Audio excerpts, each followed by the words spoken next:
I find that sanity is not something that you think or believe. It's actually something that you do. And in this crazy world, this morning, I want to take you up on that mountain. That's called Khao-Chalak. That's the prominent place around the city of Sircha. All of the communication towers are up there. And the light is starting to shine on the mountain, which is great because we haven't had sunshine here for a number of days. So I'm looking forward to a great hike this morning.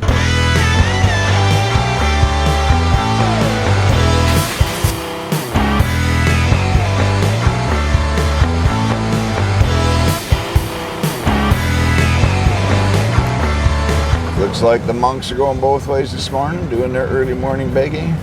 And I'm just going to turn into the back side of their temple. Brand new building they built there. A lot of times they don't have any use for these buildings, but they just build them because the coffers are overflowing. The generosity of people. Oh boy.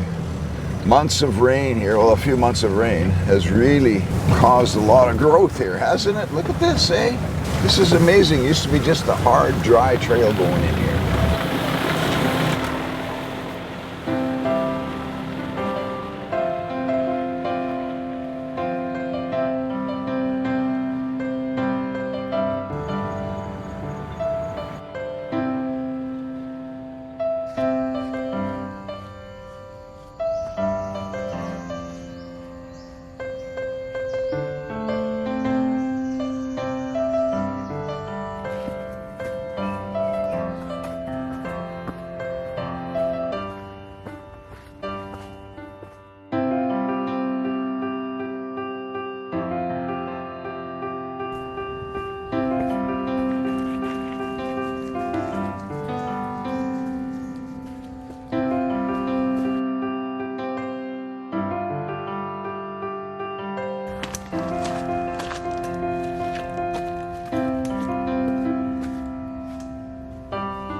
Why did I bring you all the way up here? Well, because it's a good place to talk about things that are beyond the edge of average and into the dark bamboos. Is this the best place in the world? Well, the trick is it doesn't matter where you are. You just make it be the best place in the world. And then everything's going to be okay. And yeah, we're going to stop at a few places on the way down off this mountain this morning. And I'll show you a few of my favorite spots. Places that really inspire me because, well, it gives me a good perspective. Morning. So the plan is to come up here every day. Of course, we've had, just about 2 years, a year and a half off. Well, I went to Canada, so had to find a different special place there. But I love being here now, looking over to the west here. I've never been up here in the evening, but I bet the sunsets are just beautiful because it's right over the ocean. And this is the Gulf of Siam or the Gulf of Thailand. Bangkok is up here to the right. And this is Seaport all the way down from Bangkok all the way. It used to be confined to Bangkok, but then they opened it up so that the seaport runs all the way down. Hundreds, if not thousands of ships out there, probably thousands because you can't see that many. And then straight out here is Got Sichang Island. And there's a little town out there, 45-minute ferry ride from the pier down here to get out there. It's just a nice day to get out, a late afternoon day excursion or whatever. I've taken my kids out there and slept on the beach. There's a beach on the other side, which we're kind of, hard up for beaches around here. But I love coming up here in the morning, and then we'll go down a little further on the way home, and then you can look over the east side of the city. Now, the city is basically, this here is the main downtown. The city never ends. Like, it just keeps going down the coastline, and then there's an oil refinery on the other side of those hills. And then you get further down there, and it's Pattaya and Jomtien and all of those places. I also find industry very inspiring, From up here I can look at all of these ships and wonder what they're carrying. There's a lot of Portland cement goes out of here, like 200 big tandem trailer trucks a day goes through our little city here and out on the pier there and onto ships. And also a lot of pig food that heads for China. But here they are building big power lines, got big, huge cranes. I mean, can you imagine how high is that crane? And they're putting up those big power towers just down below here, right along the railroad tracks. And I love watching the trains go by too, but you get little tiny trains, 20 cars, narrow gauge. I love seeing the world go around. I love seeing people doing things, that are important and significant and necessary. Yeah, everybody's just doing their part. And we can watch it all from up here. They're building a new mall down there just for my wife. It's a Central mall. She loves Central. It's kind of a high-end thing. You just go in there and walk around, have a coffee, buy some fruit or whatever. But that's for her, that's her special place. In fact, what she'll do is go to the grocery store. I've watched her do it, She's like, I'm tired, worn out, I need a break. And what does she do? She'll go to the grocery store and walk up and down the aisles and come home with a little bag of groceries or something, And to her, that is just so refreshing. We're talking about remaining sane or keeping our sanity in a really crazy world. And it's not that the world out there is crazy and it's making you crazy, because there's no excuse for that. It's not needed. I mean, you just got to learn how to turn things off in that case. But it's a matter of your world, like your private world, and having that not too crazy, having some organization, stressless organization.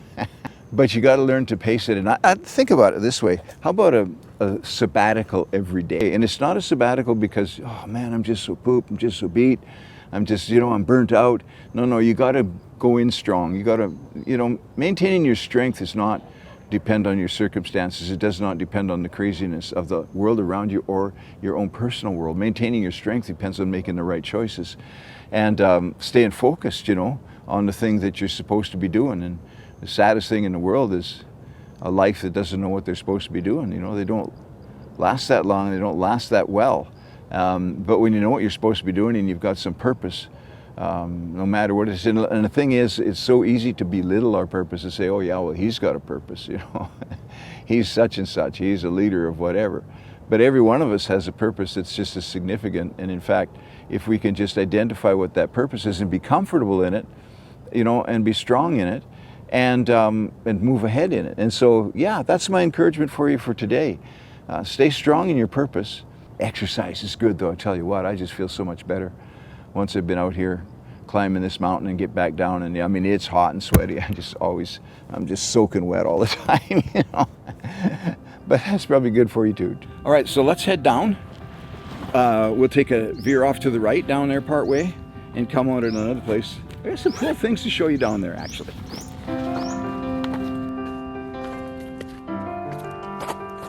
Well, this trail breaks out into this little open place, and there's this hut here. It's got a Buddha in it. They put doors on since the last time I was here, so he can't see out anymore. And off to the left is our eastern view. And where we see the farms, and off to the right will be the city, and then beyond that is factories and so on. And down below me here is this temple, a Buddhist temple. And the temple's full of like monkeys, maybe 1,000 monkeys, and monks, maybe about 20 monks, and puppies. The fear of the Lord is the beginning of wisdom. And he will show his secret to those who fear him. In other words, God is going to reveal his hidden truths to those who fear him. And fear him, I think about, is it in the Proverbs that says, acknowledge him in all your ways. And simply to give acknowledgement to God in everything that we think and that we do, so that the truths that come to us and into our lives, build our minds, build our foundation, are not the truths of the news media or the fear of the world or religion or anything like that, but it's actually the hidden truths of God that are made for us, and we're made for them. And those give us confidence and assurance. And we can go ahead and do the thing that God has called us to do with that confidence and assurance. And keeping a life in order, like sanity in order. Again, it's not about how you feel or the circumstances or what you believe or anything. It's about what we do, the choices and the decisions that we make. And so to do that, you think about this, the idea of self-care, me time, there's a lot of different things going on. Like, I just need a hug, all that kind of stuff. That takes you closer to insanity. Because sanity is not what other people can do for you, but what you can do for them. And when we acknowledge God in all of our ways, and He reveals His secrets to us, the solutions, we come down off this mountain with solutions for the day and for into the weeks and months, whatever it may be. It gives us a solid future. And so that's what I really want to encourage you with today, is you got to get a hold of this. If we knew what the right thing to do was, and we did it, then we're going to get the right results. Wouldn't that be true? And those truths, the secrets of the Lord, right, are the antidote to insanity and fear.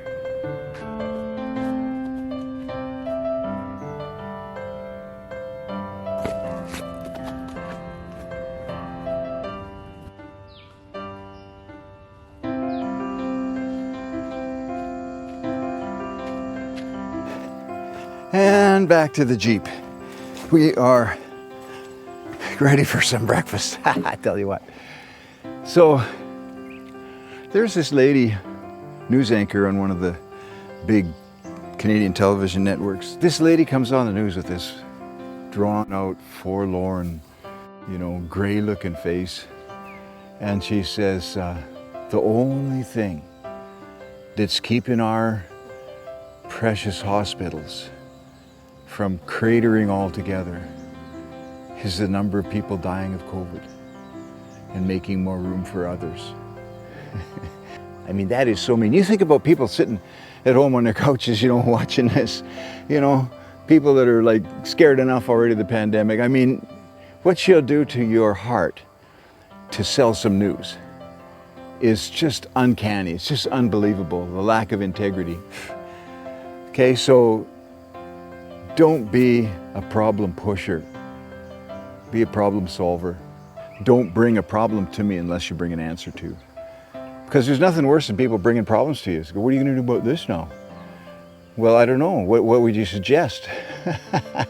Like, if you really care, if you're really concerned, if you really have a purpose in your life. So let's keep it sane, guys, by keeping focused on the purpose that we're called to and the people that we can help and encourage and inspire. Keep it up, keep going, stay strong, stay sane, and we'll see you next week.